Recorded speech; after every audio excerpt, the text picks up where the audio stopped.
Picture this. Every single second, a massive rubbish truck unloads its payload of plastic waste onto our planet, threatening everything from our children's health to the very survival of wildlife. It's a crisis that's spiraling out of control, but what if I told you we could wipe out the bulk of this plastic pollution in just 15 years? That's the bold promise of a groundbreaking report, and it's time we dove into the details. Because the stakes couldn't be higher.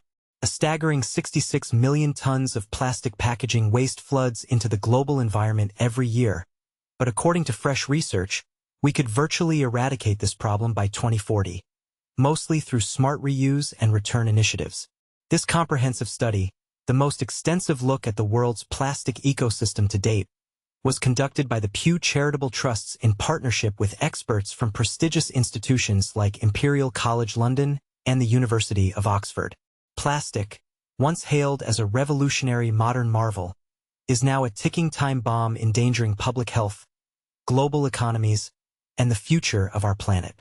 Without urgent action, plastic pollution is projected to more than double over the next 15 years, reaching a whopping 280 million metric tons annually. To put that in perspective, it's like a full rubbish truck dumping plastic every second of every day. And the lion's share of this waste?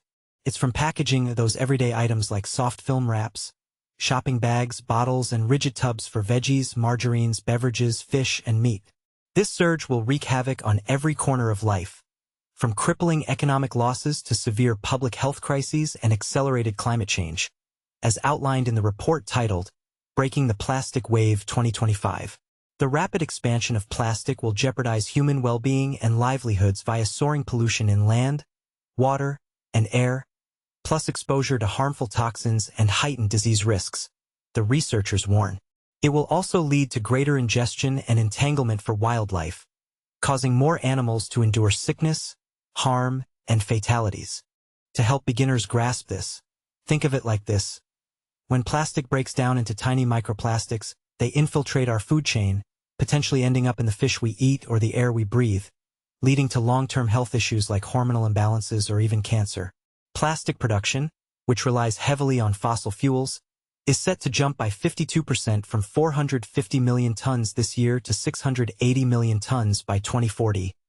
That's twice the pace of our already overburdened waste management systems worldwide. And the packaging sector is the biggest driver, already consuming more plastic than any other industry in 2025, with no signs of slowing down. Packaging is the top culprit behind global plastic waste, making up 33% of the total in 2025, and it's mostly single-use stuff that's tossed after one go and often can't be recycled properly. But here's where it gets controversial. Critics argue that completely overhauling this system could hurt jobs in the plastics industry and raise costs for consumers, sparking debates about innovation versus regulation. Is it fair to penalize an industry that's boosted convenience, or should we prioritize the planet at any cost? The good news?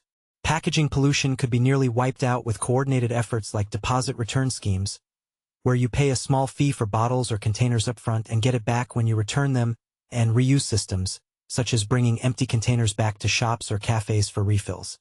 Pair that with prohibitions on certain plastics and switching to alternatives like cardboard, glass, or metal, and we could slash plastic pollution by a massive 97% in the next decade and a half, according to the findings. We have the power to revolutionize this and practically eliminate plastic pollution from packaging, says Winnie Lau, project director for preventing plastic pollution at the Pew Foundation. There are two main strategies to reduce packaging pollution by 97% by 2040.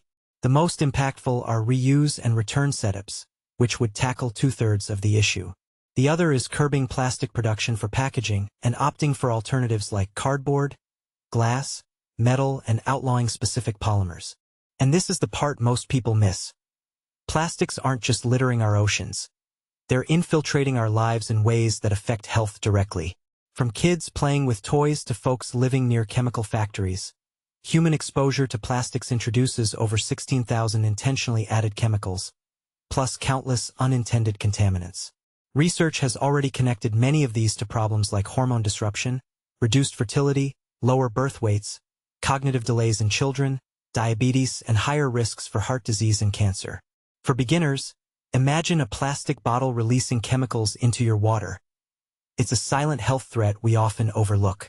On top of that, the global plastic system's greenhouse gas emissions are expected to climb from 2.7 gigatons of CO2 equivalent in 2025 to 4.2 gigatons by 2040, a 58% hike. If plastic production were its own nation, its emissions would rank as the third largest polluter by 2040, just after China and the US, a mind-boggling fact that underscores how intertwined plastics are with climate change. But transformation isn't a pipe dream, the authors insist.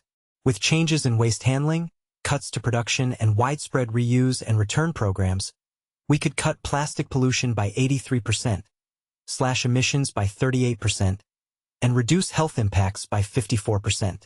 Governments worldwide would save a cool $19 billion annually on collection and disposal costs by 2040. There's still hope, notes Tom Dillon of the Pew Charitable Trusts. The international community can overhaul the plastic system and fix this pollution crisis within a generation. But leaders must put people and the planet first. Now, here's a controversial twist. While this report pushes for drastic reductions in plastic use, some experts counter that innovation in biodegradable plastics or advanced recycling could solve the problem without scrapping single-use items entirely. Does that make sense? Or should we ban plastics outright to protect the environment? What do you think? Are you on board with these reuse schemes? Or do they feel like an inconvenience that won't work in the real world? Share your thoughts in the comments below. Let's spark a conversation about balancing convenience, health, and our planet's future.